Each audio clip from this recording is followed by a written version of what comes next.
Hey everybody, this is Wally. I'm down here in Winston-Salem at B String Music here on North Trade Street, Winston-Salem, and I'm with Steve Rothery, guitar player from the band Marillion. He's had this job for 30 years. I got a couple questions I want to ask him here. Let me move the camera a little bit. Steve, how you doing? I'm doing well. It's welcome to America. Yeah, it's great to be here. It's not your first time here then? No, many times. Now you're this is your first guitar clinic in America. You're here at B String Music in Winston-Salem. How did this come about? This came about through John and through working with Jack Dent on a guitar. I thought it would make sense when I was coming over to finalise the specification of the guitar that Jack's making for me, to do a clinic over here. Yeah. Well, one of my questions, not to cut you off, one of my questions was if we were going to see a Steve Rothery signature model guitar or an amp, what would be the main distinctive features? I think that question was answered when I saw the guitar that you're going to take back to England. Yeah, well, in a way, we started out with a certain premise with what I wanted Jack to do, and by the time I'd played all the different guitars that he's so far come up with, or that were down at his house, I changed completely my opinion of what I wanted. This particular guitar that I'm taking back is very unusual, but just incredibly musical, very resonant, sustains, it sings, that's the only way to describe it. Yeah, it weighs like 5 ounces, yeah. It's very, very light. Yeah, it's very unusual design, sounds fantastic. Yeah, well, I knew guitar clinics couldn't be the only reason that you were here some 6,000 miles from home. Any chance of Marillion or Wishing Tree doing any kind of can we get a Marillion Weekend in the States maybe? Yeah, it's something we're looking at, possibly for next year, maybe the year after. There's different venues that's been talked about. Well, one maybe in this area. The other thing that's been talked about for 2011 is a convention in Vegas. I'd be interested.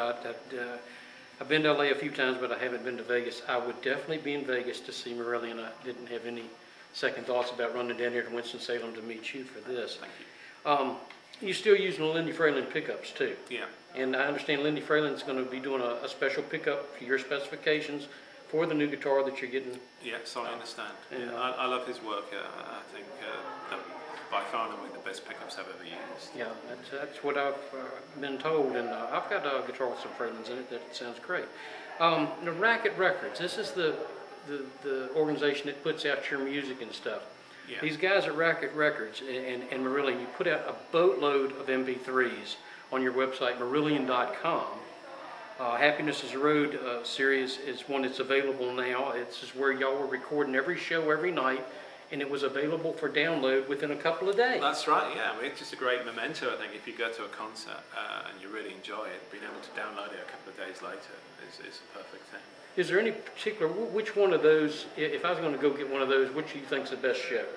Well, there's so many. I mean, we're really fortunate. We have an amazing audience everywhere around the world. You couldn't point a finger at it. We had a show just over a week ago in Bulgaria. We played there for the first time in Sofia. And that was one of the best, probably 10 shows we've ever played. I mean, it's 2,500, 3,000 people going absolutely nuts. So, yeah. You've got a big fan base. You guys are huge in Europe, huge in Canada.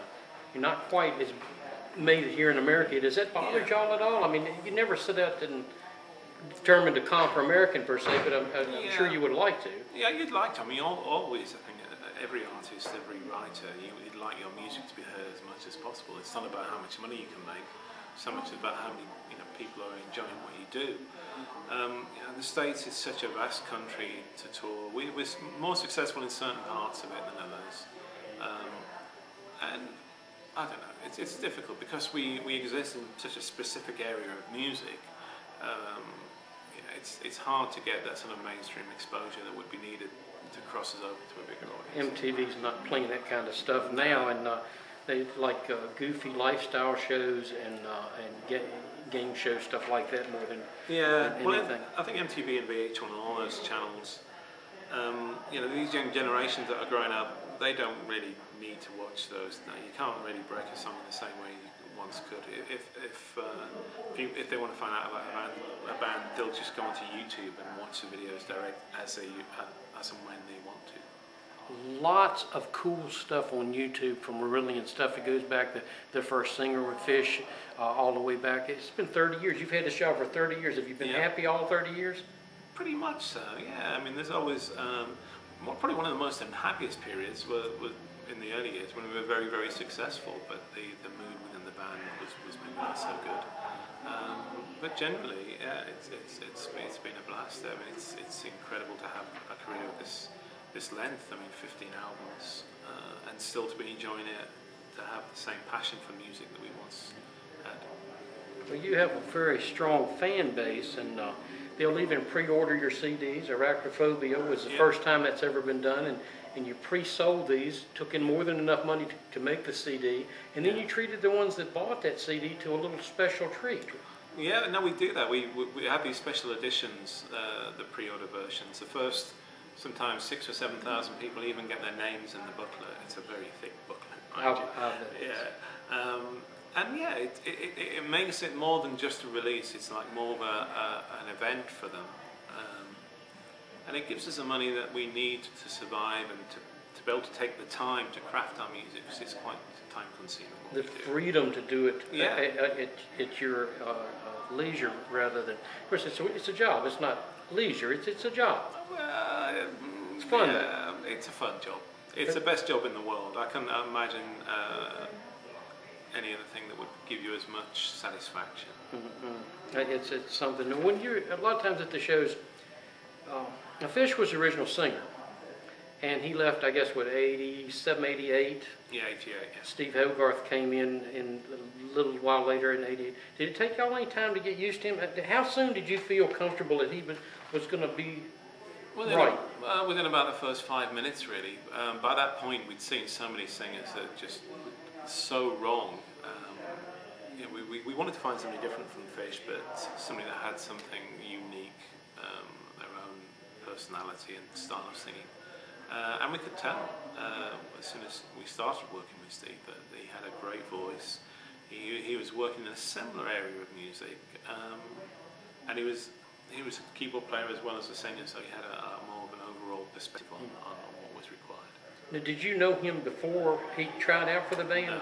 So you had no background or anything, but and he could tell in 5 minutes. That's awesome. That's awesome. I think he's a great songwriter, and I think he really fits the band. Yeah. As the band is now, and has been for many years. You guys haven't changed people except for the singer in nearly 30 years. Yeah. It's 20 years now with Steve. He's got the T-shirt that says "New Boy since 1989." Now, some of the songs too, you do like "Sugar Mice." I noticed on the DVD somewhere in London, that was one of Fish's songs. But isn't that right? I believe. Well, it's officially everything. I write the music. Okay, well, you guys write the music, and the singer has been writing the lyrics.